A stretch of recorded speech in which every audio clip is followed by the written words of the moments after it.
What's going on, everybody? Y'all know what it is, man. It's your boy Pitts, Pitts and Push Sports Talk Radio, Pitt Sports Zone, Bowie TV, coming to you live through the eye of the tiger. Coach Bernard Clark Jr.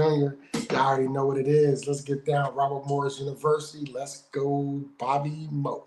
Let's make What's it happening, happen. Coach? Let's make it happen. What's up, Pitch? How's everything going, man? It's good, Just man. enjoying life. We had a bye last week, but before we get into the bye week, let's do a little recap on that Dayton game. Close game, 17-14. Man, take us through the game. You know what? The crazy thing, Pitch, I don't know if we snake bitten or what, man. Dayton just got our number. It's just one of those things. We done played them 17 times. The record's 1-17. I would say it's a rival, but that ain't no rival. So it's one of those situations where we went in playing hard. The thing that hurt us probably, because Zach Tanner got hurt. He ended up, falling on the ball and hurt his rib, so he had to sit out the rest of the games. We had to bring transfer in from Harvard. He wasn't doing what we needed him to do. We had to bring a freshman in. So it's one of those situations, and defense just couldn't hold them off where we needed to hold them off. We held them to 17 points, but wasn't enough. A situation where we got to hold them to less points than our offense score if our offense can't score. So that's how it has to go. But Dayton's a great football team. They play hard. They do a lot of good things, especially when it comes to us. They play extremely hard. They get after us. I haven't won a game against them since I've been here. So that's the crazy part about it. Well, I guess my man Pitch had to take a pit stop. So he's kind of hanging out a little bit. So I keep it rolling a little bit. Yeah, Dayton. And after the Dayton game, we had our bye week. We're trying to get everything rolling with our bye week, just trying to make sure our guys not only get ready mentally, but also physically. So we rested them a little bit, rested them on Monday, rested them on Tuesday. And then come Wednesday, what we did during the bye week, we started practice. So I'm sorry, I take that back. We practiced them on Tuesday, Wednesday, and then we practiced Thursday morning. And so we gave them Thursday afternoon off. We gave them Friday off, Saturday off, Sunday off, just to get their legs back under them after that Dayton game and hard-fought game. And that bye week went pretty good for us, and now we're getting ready for the next opponent. And that's one of the things I was going to ask you, Coach, about your bye week preparations. How did the team utilize the bye week to address any areas of concern? We did a good job, and that's what we did. We addressed areas of concern. We didn't really worry about the next opponent as much last week during the bye week. We were worried more about what we were doing wrong, making sure we did some things right. Not only that, getting the quarterback ready. It's one of them situations where Zach he's ready to go, but at the same time, it's a situation where we got to get those other guys ready to go. That's the thing that we learned in that game against Dayton, that our backups need to get ready to go no matter what position they are. We got to understand they're a play away, and they got to be ready to go at all times. So that was the other thing we made sure we got ready during the bye week. The backup quarterbacks, make sure their mind is where it needs to be at. And we don't know which one it's going to be yet. It's one of those situations where Zach he's ready to go. We're just not sure if it's 100% or whatever the situation may be. But those guys that are behind him are ready to go also. And that was going to be my next follow-up that you kind of already led into was, in regards to the injuries that you sustained at the quarterback position. And I would say, I don't want to say the lack of readiness, but the going to your freshman quarterback, what are some areas that you feel can be utilized to make sure that those quarterbacks are up to are game ready? Does that mean they have to take some reps with the ones? Or do they, does that mean more reps for them just in generally when it comes to game day preparation and readiness? Absolutely. And that happened during the bye week. Exactly what you said. They took some reps with the ones and make sure they understood. Also, it's a situation where that's when you learn your personnel. Yes. You know that the freshman that you have on at quarterback can't do the same thing that the redshirt junior you have at quarterback. So we got to make sure that we make it the game plan as friendly to him as possible, making sure the game plan is friendly to him, not only to him, but also to the other two quarterbacks that are up front or behind him. We got to make sure they understand the game plan. So that's the other thing that Coach Rothenbuehler did a great job of, making sure our guys had a game plan in place that all of them can handle. And he does a great job of saying, hey, guys, what plays do you like? What plays fit you best? And so he adds plays to that. He also gives them plays. And so that was the great thing about it, make sure those guys are utilized and ready to go when that number is called. What were some ways, or how did you keep your team motivated during the bye week? It was more about just making sure they understood that it was preparation week. And, even though it was the bye week, I still had a while, and that while was one of the words we used before. It was accountable. I wanted to make sure they held themselves accountable. We held them accountable. I held the coaches accountable. I held the players accountable. They held me accountable. We were holding everybody accountable to make sure we had a good practice, make sure we do what we need to do on that field, make sure we practice with a purpose. So we want to make sure those guys were holding each other accountable throughout the week, and they did a good job of that on the field, making sure guys were practicing hard and giving the effort they need to give in order for us to reach the level that we want to reach. How much of that accountability, Ben, or wow, how much of that accountability during a bye week does it pertain to more mental preparedness than physical? That's exactly what it's about. It's making sure they understand that they need to be ready mentally. And I think that's the toughest part about the situation when it comes to having, like I said, when you got new players like we do, the toughest part is the mental part of it. The Yes. physical part, the guys are fast enough, they're strong enough, they're twitchy enough. All the things you're looking for in a football player, all those things are there. It's the mental preparation, it's the run fits, the routes, running at the right depth, it's the quarterback making the great decisions. All those things become more of a preparation and more accountability than anything else. Is something I talked to him about today, understanding that, hey, guys, you got to make sure it's the mental part of the game. It's the four things I talked about all the time, Pitch. Make sure they understand when you're watching film and you're on that field, you have to know what's the down and distance, what's the situation, what's the personnel, and what's the formation.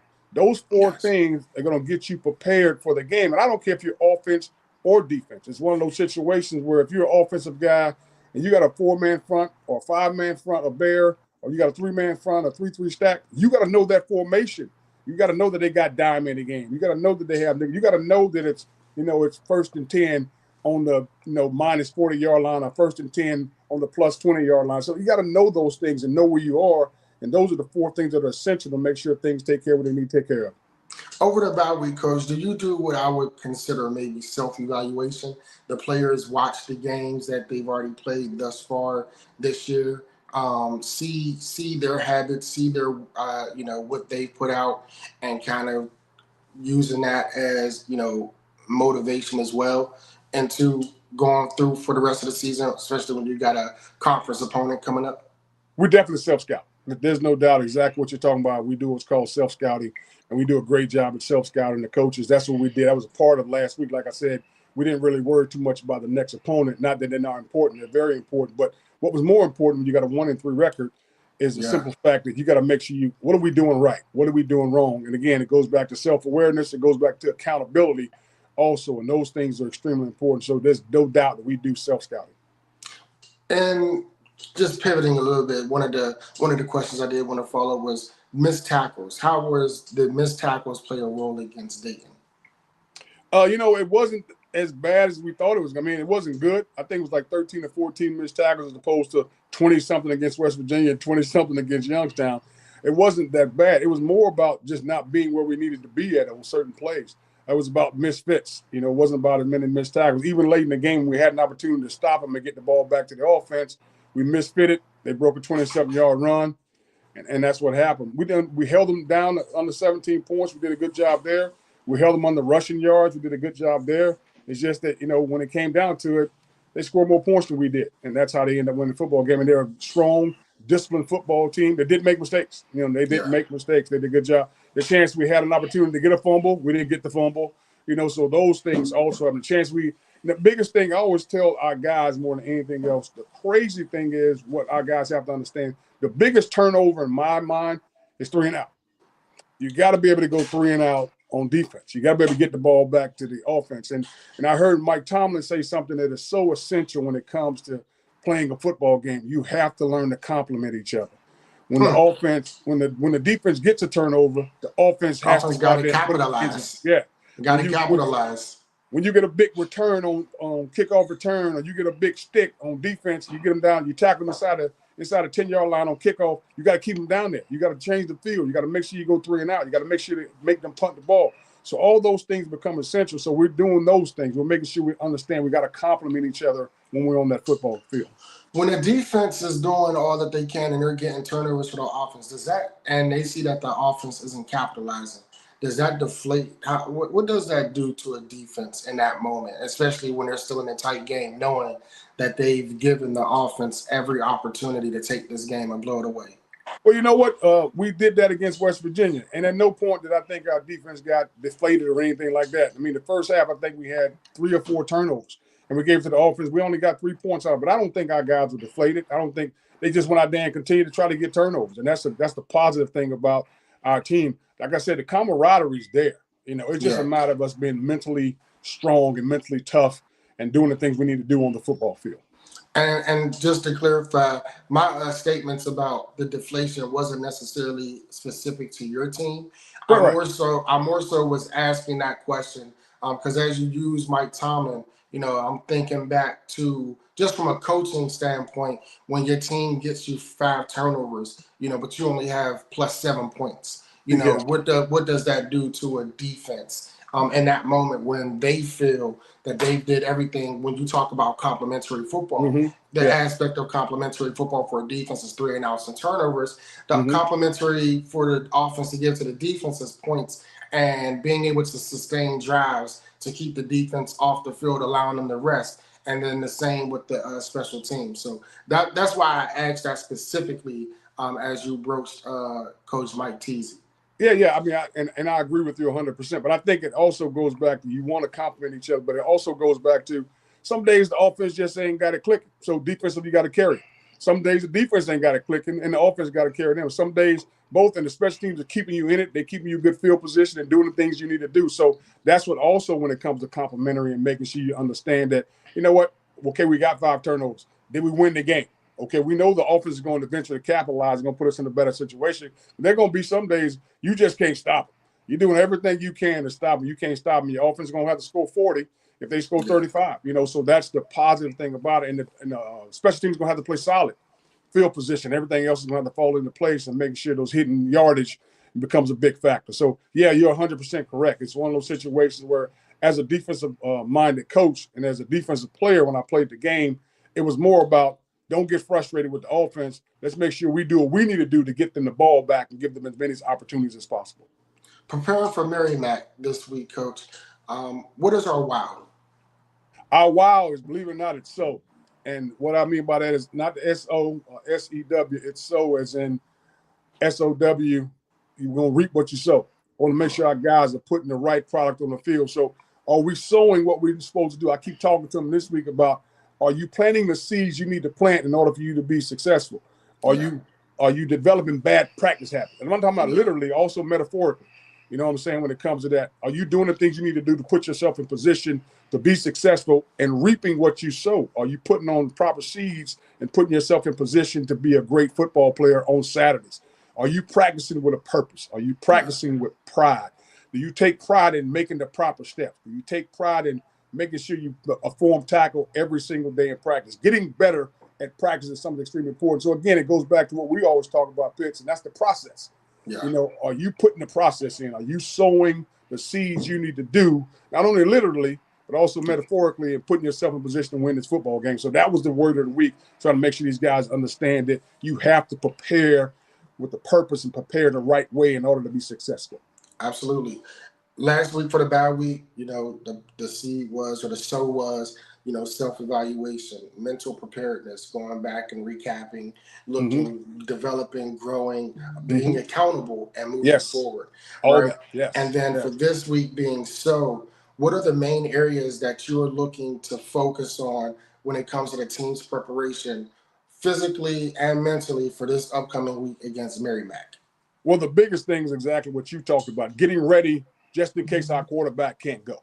Making sure that game plan is something that we know that the 3 quarterbacks that may have to go can handle. Making Yeah. sure they understand that game plan and make sure it's a game plan that they're comfortable with. And not only that, letting our guys know that these are the guys that you're going to have to go to battle with.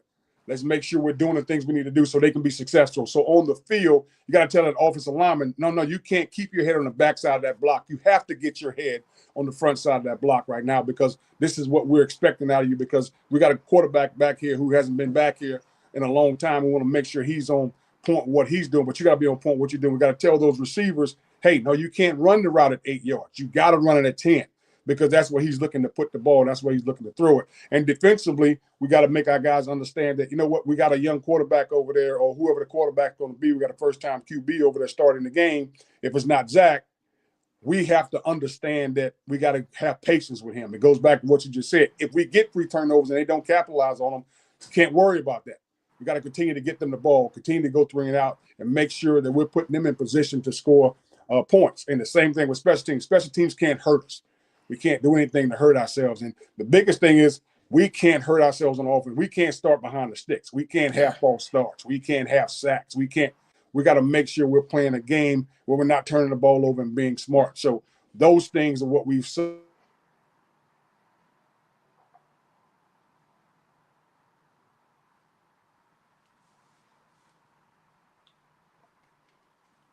Right now, look like Coach went out. Right now, I'm talking with Robert Morris, head coach, Coach Bernard Clark Jr. Okay. No, you're good, Coach. But yeah, we was just recapping the bye week, talking about this week's upcoming opponent, and Coach was discussing the focus of the team as they prepare for Merrimack. mess me up.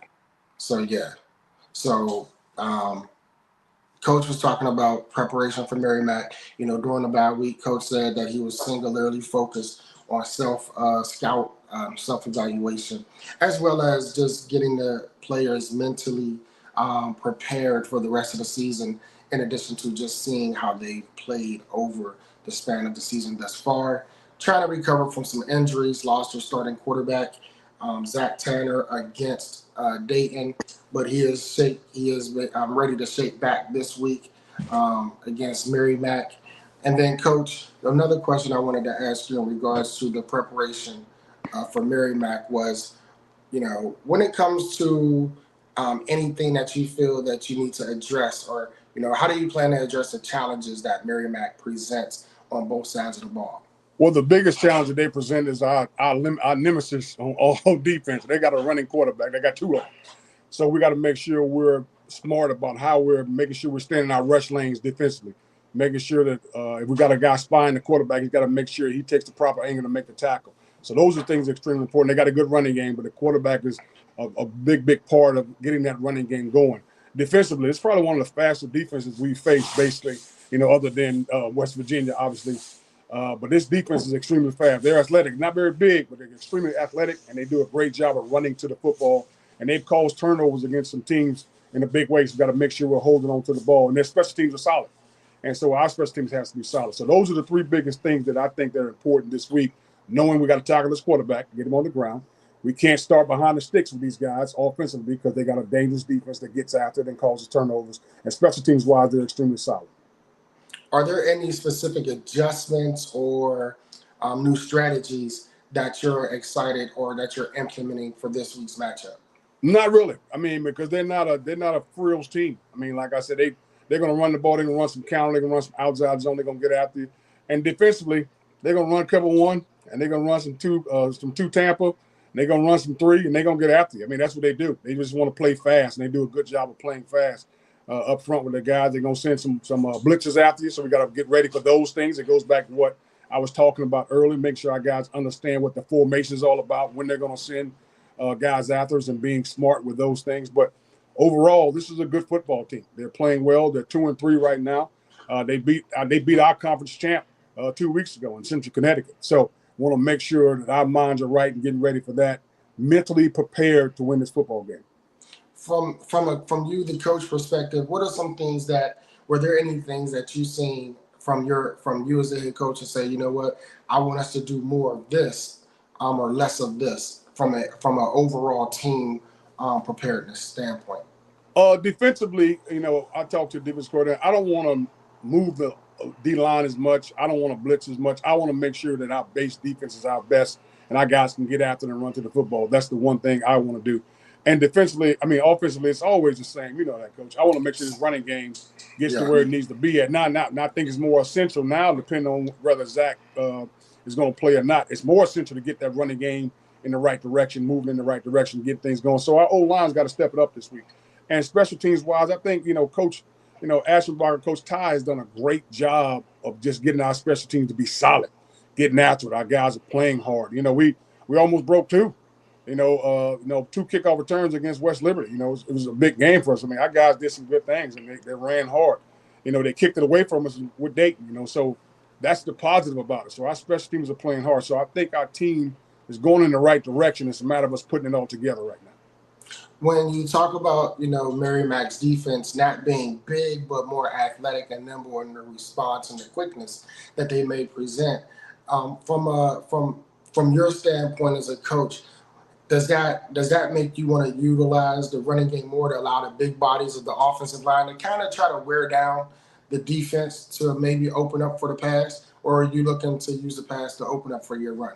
No, that's exactly what we're thinking about, and that's our mindset when it comes to certain things. Their linebackers are extremely fast. These guys run extremely well, but they're not very big. So it's a situation where if we run it at them, we got to see what they're going to do. We're going to start out that way, and they hold up. Then we've got to figure out another way to do it. It's just one of Yeah. those things where this team is fast. They run to the ball. They do a great job of running to the ball on defense, and like I said, and up front, they do a great job up front also with the D line, move them around, put them in position to make plays, and the guys run well to the ball. That's what they do a great job of. And it's always 11 hands to the ball, whether you're throwing it or whether you're running it. They're doing a great job of getting 11 hands to the ball. And definitely when you talk about, a quick linebacker, one of the key components is for a big offensive lineman is, being able to get that offensive lineman to the second level, Mm-hmm. to the linebackers, and allowing the weight and the force, wears down the defense, as long as it can be a continuous type of pound, and not allowing the linebackers quickness to evade the block and make the tackles for loss. And that goes back to the mental aspect of the game is when you got an offensive lineman pulling or you got a tight end pulling, he's got to stay inside out. He's got to make sure he doesn't overrun it. Put Yeah. himself in position to where that linebacker can avoid him. You got to stay tight to it, make sure you're making that block and getting yourself in position to make that block. It goes back to the mental aspect of the game, understanding that when I pull, I have to be tight. I can't be wide. I can't go around the guy. I can't allow him to get inside. We got to be smart about what we're doing. When it comes to running quarterbacks, coach, the rule of the thumb for defensive ends is always containment, right? And Mm-hmm. one thing when you talk about a running quarterback, you talk RPO, you talk whether it's route cuts or whatnot. How important, or what is the game plan for your defensive ends when they're playing quarterbacks that are mobile? Well, I think that's extremely important. But the thing that scares me more, Pitch, to be honest with you, is when you leave that open in middle. When that quarterback can just escape through the middle and escape right now, it becomes an issue because he's going to get 5 to 6 yards quick. He Yeah. escapes outside. You got a chance to run him down a little bit, but we want to make sure we maintain that pocket. So we want to make sure we squeeze it, make sure our guys in the rush lanes, make sure they get to the quadrants they need to get to, where he has 4 quadrants, the 2 outside quadrants, the 2 inside quadrants. Make sure our guys understand that as we go into the game. And those are the things that are extremely important with our D-line. And our D-line coach this week, Coach Scott, has done a great job of making our guys understand it. Every day he's screaming at them, hey, no, you can't do that. No, you got out of your gap. Our guys have to understand how gap sound we have to be when it comes to a quarterback like this. So gap assignment, when talking about mobile quarterbacks, 100%. is extremely important. It's no different than on special teams whenever there's kickoff, gap assignment, staying in your lane. One thing about special teams is all about lanes. You can't go to the next lane because the moment you vacate your lane, you create an opening. Absolutely. And the other thing is when it comes to special teams, you got to know that wherever the guy's butt is, that's where you got to cross over. That's where the ball's going. So you got to be smart about that. Those things become, again, goes back to the mental aspect of the game and helping our guys understand that what you're sowing right now mentally, you're going to reap when you get on the field. But if you're not sowing those things mentally this week, you're not going to reap them. Absolutely. Well, Coach, man, Merrimack on Saturday. We're going to chop it up with y'all. Game day Saturday. Coach in his prime. We want to talk to y'all about game preparation, how the rest of the week went, what he's bumping in his radio that morning, what the game speech is for the team. We're going to get you guys all of that up close and personal through the eye of the tiger. It's Coach Bernard Clark Jr. Hey, Pitts. No doubt, man. Through the eye of the tiger. I already kind of know what I'm going to be bumping right now. They go hard in the paint. Hey, what the steak? What the thank you? Hey. Well, we're gonna get that cranked up on Saturday, get my mind right, and see if we can go hard in the paint. And let's go, Bobby Moore. Hey, listen, man. He got that sauce stuck in my head. I'm ready to go hard in the paint right now. Y'all know what it is, man. It's your boy Pitts and Push Sports Talk Radio, Pitt Sports Zone, Bowie TV. Shout out to Staples and Smart Water for their sponsorship for the show. Y'all already know what it is. Let's get it. Let's go. Leave him stank it. Thank you.